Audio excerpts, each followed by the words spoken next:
राहुल और बंटी बहुत अच्छे मित्र थे। गांव में उसकी दोस्ती को देखकर सभी खुश हो जाते थे।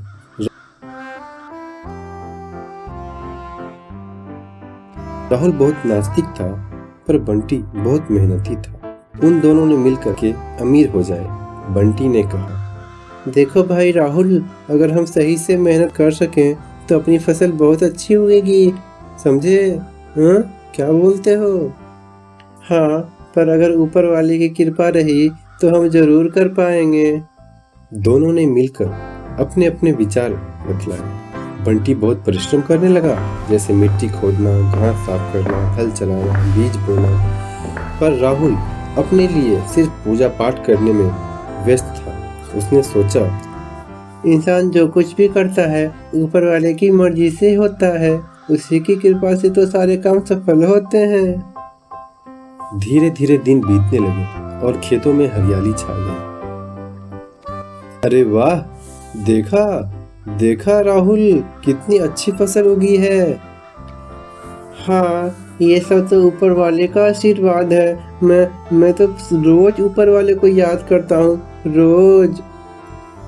बंटी ने कुछ नहीं कहा, वो सिर्फ मन लगाकर अपना काम करने लगा। अब कुछ महीनों बाद फसल उग आई। खेत सुनहरे फसलों से भर गई। राहुल और बंटी बहुत खुश हुए। राहुल ने आसमान की तरफ हाथ जोड़कर कहा, हे ऊपर वाले, ये सब सिर्फ आपके आशीर्वाद से ही तो संभव हुआ। ये सब आपके आशीर्वाद का ही तो फल है। क्यों मित्र, कहा था ना, ऊपर वाले के आशीर्वाद के बिना तो एक पत्ता भी नहीं हिलता। पर ये तो पूरी की पूरी फसल है। अब फसल बेचने का समय आ गया। फसल बेचकर बहुत लाभ हुआ, पर अब शुरू हुई समस्या पैसों के बंटवारे को लेकर। राहुल ने कहा, क्यों बंटी, देखा हमें कितना लाभ हुआ। ये सब ऊपर वाले का देन है, पर क्यों ना हम लाभ का बंटवारा कर ले। बोलो बोलो, क्या कहते हो?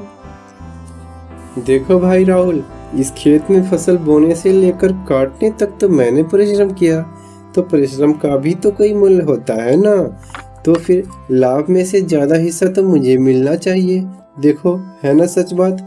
चाहे तुम कुछ भी कर लो, किंतु लाभ में से ज्यादा हिस्सा तो मुझे मिलना ही चाहिए। ओ, तो हमने जो ऊपर वाले से आशीर्वाद मांगा था, तो क्या उसके आशीर्वाद के बिना ये फसल होती? हाँ, नहीं ना।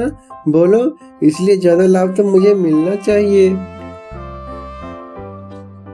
फसल के लाभ को लेकर दोनों में बहस होने लगी। झगड़ा और विवाद शुरू हो गया। दोनों ही गांव के मुखिया के पास गए। उन दोनों की बात को सुनकर मुखिया जी ने कहा, सुनो, इस तरह झगड़ा करने से कुछ नहीं होगा। मैं तुम दोनों को एक कठिन कार्य दूंगा।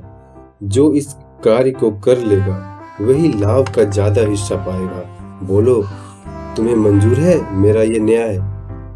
दोनों एक साथ बोल पड़े, हाँ हाँ मुखिया जी, हम तैयार हैं।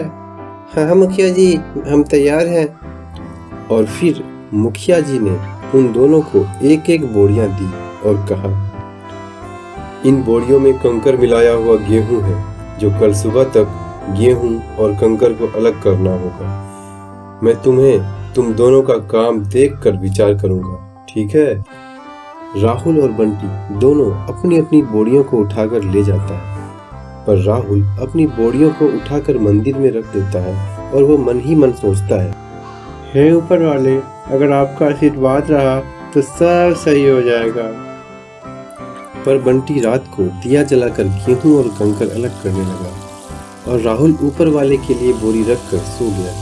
अगली सुबह राहुल बोरी के गेहूं और कंकर जितना चुन पाया था अलग अलग करके मुखिया जी के पास ले गया और बोला, हुजूर, पूरा कंकर तो अलग नहीं कर पाया, अभी थोड़ा बाकी है।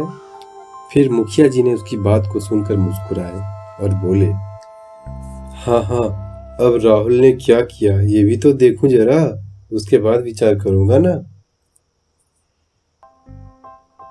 उधर बंटी नींद से उठकर भगवान जी पर भरोसा करते हुए मुखिया जी के पास उपस्थित हो गया। मुखिया जी ने कहा, क्यों राहुल, तुम क्या बोरी के पूरे गेहूं चुनकर लाए हो? राहुल ने हाथ जोड़कर कहा, नहीं नहीं मुखिया जी, मैंने हाथ जोड़कर अपने सारे काम ऊपर वाले के हाथों छोड़ दिया था। देखिएगा देखिएगा मुखिया जी, मुझे ऊपर वाले का आशीर्वाद जरूर प्राप्त होगा, देखिएगा। उनकी बातों को सुनकर मुखिया जी ने कहा, अच्छा, तुमने अपने हाथों का इस्तेमाल नहीं किया, ऊपर वाले के भरोसे बैठे रहे।